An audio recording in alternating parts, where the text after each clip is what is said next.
दोस्तों, महाभारत में मृत राजा के शरीर से रानी ने पैदा किए थे 7 बच्चे। जाने 5 पांडवों के जन्म से कैसे जुड़ी है कहानी।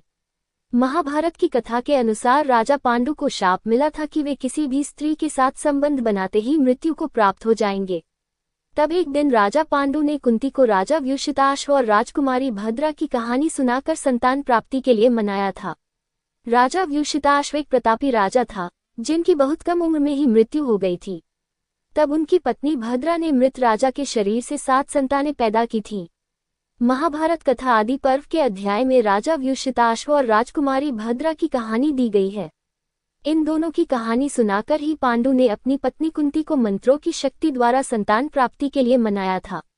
असल में राजा धृतराष्ट्र के भाई पांडु से एक बहुत बड़ा अपराध हो गया था, जिसके कारण पांडु को शाप मिला था कि यदि वे अपनी पत्नी या फिर किसी अन्य स्त्री के साथ मिलन करेंगे तो तुरंत ही उनकी मृत्यु हो जाएगी। इस कारण से पांडु को निसंतान होने की चिंता सताने लगी थी। आइए जानते हैं राजा पांडु ने कुंती को राजा व्युषिताश्व और राजकुमारी भद्रा की कौन सी कहानी सुनाई थी। राजा पांडु से हो गया था एक बड़ा अपराध। एक बार पांडु वन में शिकार पर गए थे। शिकार करते करते पांडव ने अचानक झाड़ियों के पीछे से कुछ आवाजें सुनी। पांडु को लगा कि झाड़ियों के पीछे हिरण छुपे हुए हैं।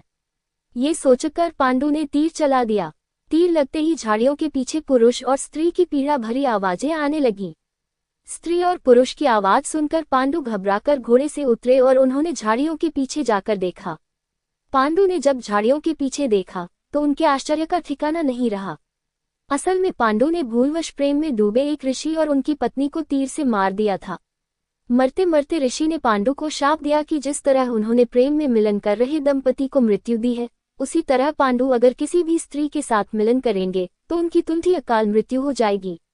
पांडु को शाप देकर ऋषि दंपति दोनों ने प्राण त्याग दिए। पांडु परेशान होकर घर पहुंचे। अपनी दोनों पत्नियों को लेकर वन में रहने लगे। पांडु ने अपनी दोनों पत्नियों माद्री और कुंती को ये पूरी घटना बताई। पांडु ने सब कुछ छोड़कर हमेशा के लिए वन में जाने की इच्छा जताई, लेकिन क्योंकि पांडु समझ चुके थे कि अब उन्हें शाप के कारण संतान प्राप्ति नहीं हो सकती थी, पांडु की निराशा देखकर दोनों पत्नियों ने भी पांडु के साथ जाने की जिद की। पांडु, कुंती और माद्री तीनों तप करके अपनी कामवासना को नियंत्रित करने लगे। तीनों वन में रहकर साधारण जीवन व्यतीत करते थे। तप करने के बाद भी पांडु के मन में संतान प्राप्ति की इच्छा रह रहकर आ रही थी। पांडु ने कुंती को बताई एक विचित्र कहानी। संतान प्राप्ति का कोई मार्ग न दिखते हुए पांडु ने कुंती को राजा व्युषिताश्व और रानी भद्रा की कहानी सुनाई। असल में राजा व्युषिताश्व चंद्रवंश के प्रतापी राजा थे। राजा व्युषिताश्व के पिता का नाम राजा शंखन था। राजा व्युषिताश्व का विवाह सुंदर राजकुमारी भद्रा के साथ हुआ था।